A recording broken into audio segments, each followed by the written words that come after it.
جنگ ستمبر 1965 کے پس منظر میں لکھا ہوا ایک شاہکار ناول BRB بہتی رہے گی، جس میں پاک بھارت جنگ کے واللاحظ واقعات شامل ہیں۔ ناول شروع کرنے سے پہلے آپ سے گزارش ہے کہ ہمارے چینل ورلڈ آف ناول کو سبسکرائب کیجئے اور بیل آئیکن کو پریس کیجئے تاکہ ہر آنے والی ویڈیو آپ تک بآسانی پہنچ سکے۔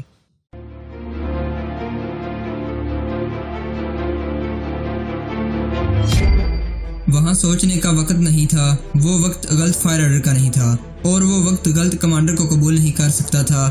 وقت کا تقاضا اور مطالبہ صرف ایک تھا، دشمن کو نہر کے اس طرف روکو، جانیں قربان کر دو۔ پاکستان پر جو وقت آن پڑا تھا وہ جانوں کے نذرانے مانگ رہا تھا۔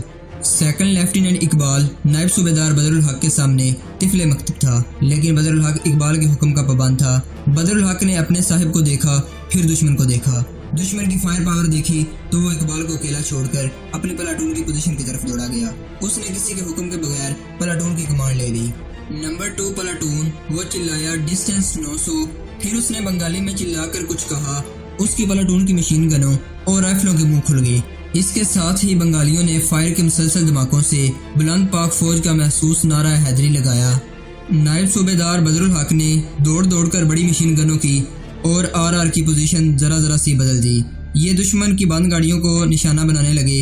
نشانہ بنانا آسان کام نہیں تھا، کیونکہ دشمن کی طرف سے اس قدر گولیاں اور اتنے زیادہ گولے آ رہے تھے کہ سر اوپر اٹھانا خودکشی تھی۔ لیکن بنگال کے جوان پنجاب کی دفاع میں خود کشمار کا لڑ رہے تھے۔ وہ سر اٹھاتے تھے، سامنے دیکھتے تھے، گرد میں دشمن کو ڈھونڈتے تھے اور فائر کرتے تھے۔ اقبال کی حالت برے میلے میں بھٹکے ہوئے بچے کی سی ہو گئی۔ اس کی پلاٹون اس کے نائب صوبیدار کے زیر کمان آ چکی تھی۔ وہ اور زیادہ خوفزدہ ہو گیا، شرمندگی اسے الگ پریشان کر رہی تھی۔ اس کی باقی بٹالین نہر کے کنارے دور تک بکھری ہوئی گرد میں چھپ گئی تھی۔ نظری میں لاب ٹوٹ چکا تھا۔ پلاٹون کا وائرلیس سپریٹر ایک گولے سے زخمی ہو گیا تھا، لیکن بنگال کا یہ مسلمان زخموں کی پرواہ کیے بغیر اپنے سیٹ کو سنبھالے زخموں پر پٹی لپیٹ رہا تھا۔ اقبال نے بے بس ہو کر چاہا کہ وہ دھواں دار کی اوٹ میں اپنی دہاڑتی چنگاڑتی پلاٹون کی نظروں سے اوجھل ہو جائے۔ اس کے قریب ایک اور گولا پھٹا، وہ بدک کر آگے کو بھاگا اور نہر کے کنارے پر جا چڑھا۔ دشمن کے لیے وہ بڑا صاف ٹارگٹ بن گیا، لیکن پلک جھپکتے نہر کے کنارے پیٹ کے بل لیٹ گیا۔ زمین دھماکوں سے لرز رہی تھی، پیچھے سے پاک آرٹلری کی توپیں دہاڑ رہی تھی اور ان کے چیختے گولے اس کے اوپر سے گزر رہے تھے۔ اس کی نظریں BRB کی روانی پر جام گئی۔ اس نے نہر میں کود جانا چاہا، لیکن اس نے دیکھا کہ نہر میں لاشیں بہی جا رہی تھی۔ یہ تمام لاشیں بینی اور باٹا پور کی طرف سے آ رہی تھی۔ ان میں سے 2-3 لاشیں حقی وردی میں ملبوس تھی۔ ان شہیدوں کا یہی کفن تھا۔ انہیں پکڑنے اور نہر سے نکالنے کی کسی کو ہوش نہیں تھی۔ بہتی ہوئی لاشوں میں دیہاتیوں کی لاشیں بھی تھیں۔ یہ بنصیب سرحدی دیہات کے رہنے والے تھے جو وقت سے پہلے بھاگ نہ سکے۔ انہوں نے جنگ کے دوران تیر کر نہر پار کرنے کی کوشش کی تھی۔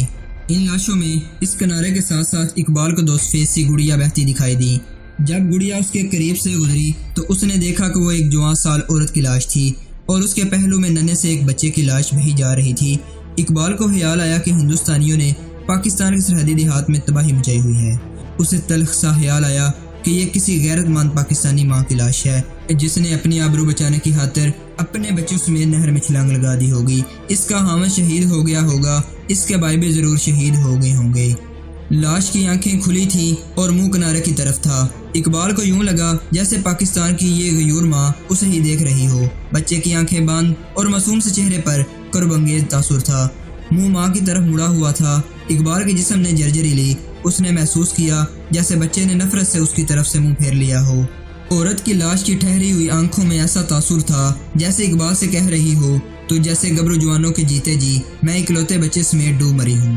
قیامت کی گولہ باری اور ایسٹ بنگال ریجمنٹ کی بے پناہ جوابی فائرنگ کے فلک شگاف دھماکوں میں اقبال کو سرگوشی سنائی دی۔ اقبال جی، بے آسرا نکرانی کو چھیڑنا جواں مردی تو نہیں، کسی بھائیوں والی بہن کو جا چھیڑو نا۔ ہاجرہ کی 2 برس پرانی آواز اقبال کے لاشعور سے ابھر کر اس کے کانوں میں گونجی تو وہ تڑپ اٹھا۔ ماں اور بچے کی لاشیں بہتی آگے نکل گئی۔ اقبال نے یقین کی حد تک محسوس کیا کہ وہ ہاجرہ کی لاش تھی۔ اسے یہ بھی محسوس ہوا جیسے ہاجرہ اسے مرتے مرتے کہہ گئی ہو، اقبال جی تم ہندو ہو، ہندوؤں نے نہتی مسلمان عورتوں کی آبرو لوٹی ہے، تم نے میری آبرو پر حملہ کیا تھا، تم بھی ہندو ہو، تم ہندو ہو۔ اقبال کو چکر آنے لگے۔ ایک ہی رائے فرار نظر آئی کہ نہر میں ڈوب مرے اور اس کی لاش ان لاشوں کے ساتھ بہتی پاکستانیوں کی نگاہوں سے اوجھل ہو جائے۔ وہ بھول گیا کہ وہ سیکنڈ لیفٹیننٹ ہے وہ بگوڑا تھا، جان کی ہولناکی سے ہی نہیں، وہ اپنے آپ سے بھی بھاگ جانا چاہتا تھا۔ وہ اچھل کر اٹھا اور نہر کے کنارے سے اتر آیا۔ اسے دیکھنے والا کوئی نہیں تھا۔ اس کا نائب صوبیدار اور اس کے پلاٹون کے جوان اقبال ہی کو نہیں، ساری دنیا کو فراموش کر کے بلکہ اپنے آپ کو بھی فراموش کر کے اس دشمن پر آگ برسا رہے تھے جو بیدیا کے راستے لاہور میں داخل ہونے کے لیے حملہ آور ہو رہا تھا۔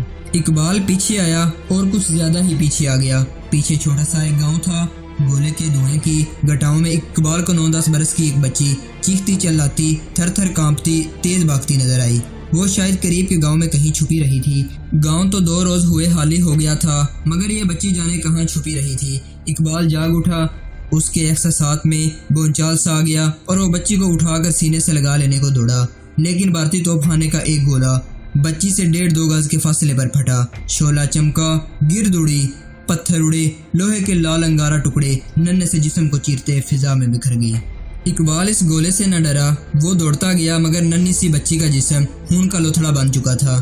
بچی کی آنکھیں کھلی تھیں اور اقبال کو ٹک ٹکی باندھے دیکھ رہی تھی۔ یہ ننھی ننھی 2 آنکھیں سینکڑوں، ہزاروں، لاکھوں، پھر کروڑوں آنکھیں بن گئی، اور اقبال کو یوں لگا جیسے پاکستان کی لاکھوں معصوم بچیوں کی لاشوں کی آنکھیں اسے گو رہی ہوں۔ اقبال کی سوچ اور فکر کے دہارے خشک ہو گئے۔ اس کی آنکھوں کے سامنے اندھیرا چھا گیا۔ دوسرے لمحے چند گز دور ایک گولا پھٹا، جس کا ذرا سا ٹکڑا اقبال کی گال پر آ لگا۔ وہ خوش نصیب تھا کہ ٹکڑا ذرا جتنا تھا اور ترچھا آیا تھا، ورنہ دونوں گالوں کو چیرتا گزر جاتا۔ اقبال نے زخم کھا کر پرواہ نہ کی اور بچی کی لاش پر جھکا۔ اقبال کے زخمی گال سے خون کے قطرے گرے اور بچی کے خون میں جذب ہو گئے۔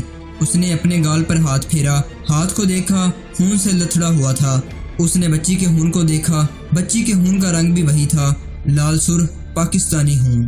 اقبال کے سینے میں ہولناک دھماکہ ہوا۔ اسے چکر سا آیا، لیکن سنبھل گیا۔ جب وہ اٹھا تو اسے یوں محسوس ہوا جیسے اسے بچی کی لاش کے پاس بیٹھے ایک مدت گزر گئی ہو، لیکن یہ سب کچھ ایک ثانیے میں ہو گیا تھا۔ وہ اٹھا تو اس نے اپنے جسم میں انوکھی سی قوت محسوس کی۔ نہ اسے خوف آ رہا تھا، نہ مرنے کا خدشہ باقی تھا۔ گال کے زخم سے درد کی ٹھیس اٹھی۔ وہ تڑپا جیسے پاکستان کی کسی بہن نے اس کے منہ پر تھپڑ مار دیا ہو۔ اوباش اقبال مر گیا اور اس کے وجود سے پاکستان کی آبرو پر مر مٹنے والے اقبال نے جنم لیا۔ اقبال پر ہیجانی کیفیت طاری ہو گئی۔ اسے بلی بسری باتیں یاد آ گئیں۔ اسے فائر آرڈر اور ٹارگٹ انڈکشن کے سبق بھی یاد آ گئے۔ اسے یہ بھی یاد آ گیا کہ جنہیں اس نے بنگال کے مچھیرے سمجھا تھا، وہ دشمن کی ہولناک آتشیں اور آہنی قوت کے سامنے آگ کی دیوار بنے ہوئے ہیں۔ اور یہ بھی یاد آ گیا کہ اس کی بٹالین کو بنگال ٹائیگرز کہتے ہیں۔ آج وہ سچ مچ کے ٹائیگر بن گئے تھے، اللہ کے شیر۔ اقبال نے اپنی پلاٹون کے ڈپلائے اور پوزیشن کا جائزہ لیا، پھر دشمن کی طرف دیکھا۔ وہ دوڑ کر اپنے نائب صوبیدار کے پاس گیا۔ نائب صوبیدار میڈیم مشین گن فائر کر رہا تھا، کیونکہ اس گن کے 2 نوجوان شدید زخمی ہو گئے تھے۔ نائب صاحب، اس نے کہا، اس مشین گن اور RR کی پوزیشن ٹھیک نہیں۔